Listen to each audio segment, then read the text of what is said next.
we so perceive wrongly where power lies that when we look at a pyramid, we look up, don't we? We always look up. I think humans have had something taken out of the vertebrae here, you know, so we look up. The power's at the top of the pyramid. Oh, really? Why is the top of the pyramid up there? Because the rest of it's holding it up there. And we stand there in mainstream society doing this, holding the house of cards together, and they sit at the top.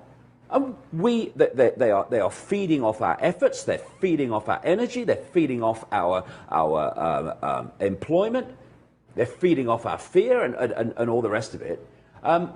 They're feeding off our ill health, because, of course, the pharmaceutical cartel doesn't want healthy people, no profits in that.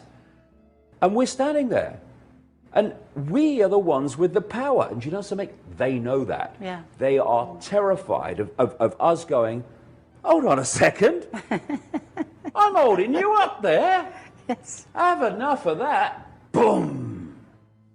That's what they're terrified of. And that's the one level that the awakening is bringing out. Yes. A reassessment of the dynamics of power in this world. And it's not with the elite, the cesspits level of control and imposition.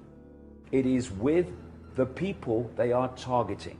There is a massive global, decade after decade, century after century mind game gone on to persuade the mass of the people that the few have the power. No way. I won't have it. Won't have it.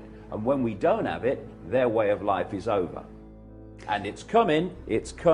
But we have to get the backside disconnected from the sofa and let's get on with it. We have the power. Doing when you're voting in a rigged system is you're giving credence to a rigged system. Exactly. You know, you say, okay, you give me a choice and I might think of choosing. But you give me no choice.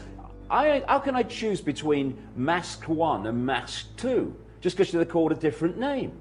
I watch these debates, and I watch them. And what about your background? And whoa, did you smoke pot at Harvard? And all that. Oh my God, that's the only thing they can think of to argue about. Because in all the essentials, they agree. You see, this is an important point to make. Take fascism and communism.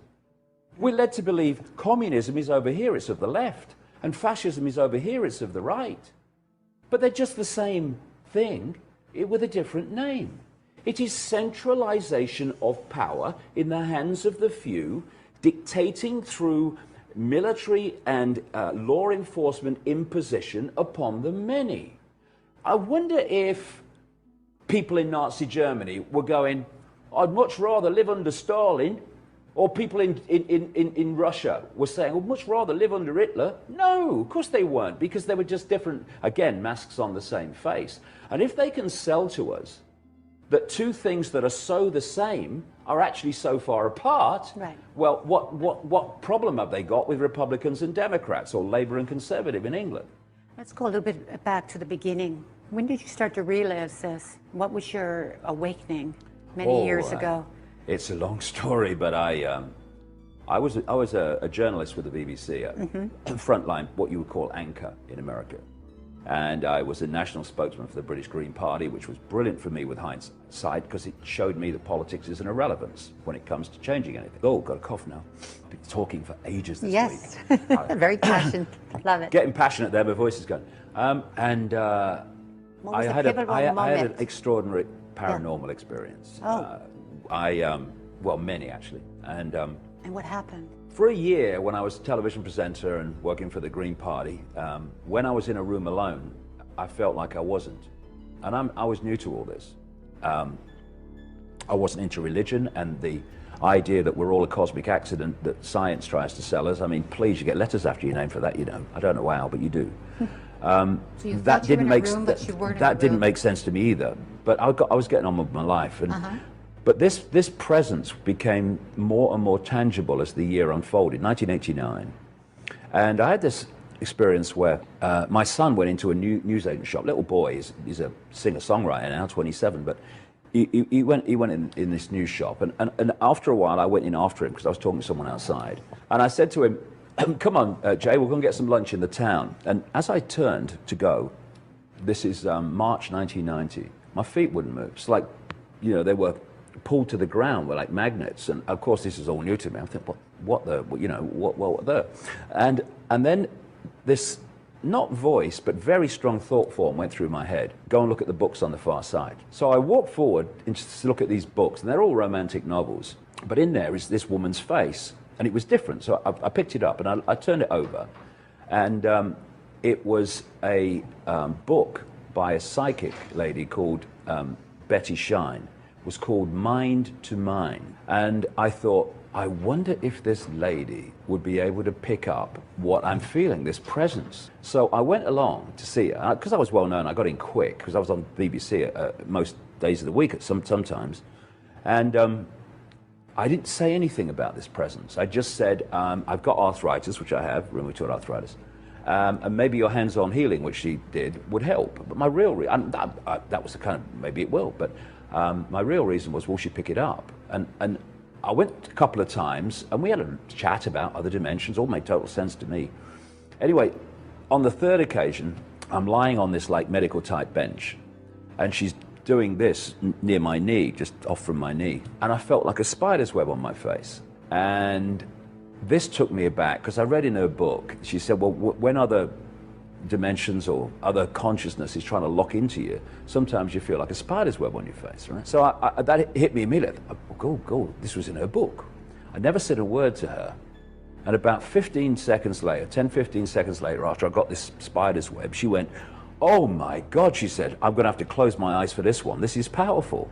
And my bum is slipping down the bench, and I'm going, what's going on? And then she said, I'm seeing this figure in my mind, and the figure is asking me to pass information to you, basically. And the first line was, they know you wanted them to contact you, but the time wasn't right. And this referred, I never mentioned it to her, this referred just a few weeks earlier, where I'd sat in a hotel room in London when I was working for the BBC, just on my own, and the presence was so tangible, I actually said out loud, look, if there's someone there, something there, would you please contact me, because you're driving me up the wall. And this was the contact. And I'm lying there. You're going to go out on a world stage and be world famous for revealing great secrets. One man cannot change the world, but one man can communicate the message that can change the world. You will write 5 books in 3 years and all that stuff. And a stream of things, which I'm thinking, you're having a laugh.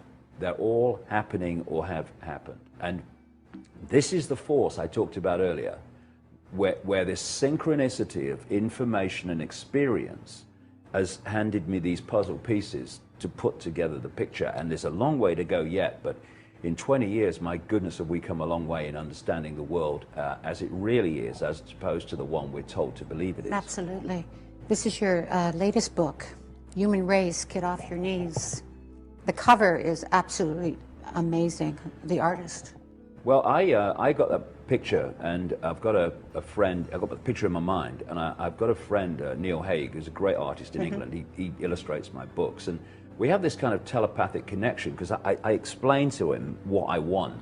I said, I want a male lion on the front, I want the world painted on its face, and I want the eyes specifically, very powerfully have to say, don't mess with me. Okay, that's humanity coming out from the lamb and the sheep into the lion, the true self, the true infinite self, the true potential, the true I'm not being a slave, I'm infinite consciousness. I'm being a slave, are you having a laugh? Yeah. This is the awakening. And so that was a very powerful image. And the title, Human Race, Get Off Your Knees, the lion sleeps no more, has really resonated with people. Because one of the things that the title does, Human Race, Get Off Your Knees, it lets people also on one level say, do you know, I am on my knees, aren't I? I am a slave to the system. I get up in the morning, I get the same traffic jam, I go to work, I can't leave to a certain hour because it's a prison. We send children to school, they can't leave between those hours, it's a prison. And I am on my knees, and that's the first step to awakening and getting off your knees. And there's another thing that interesting I noticed when I was writing that book. I have a thing in it where I'm saying, get your head out of the sand, right? But when you think about it, there's a picture in there. There's a picture in there where I show it right at the start. And it's like you cannot put your head in the sand without being on your knees. Ah.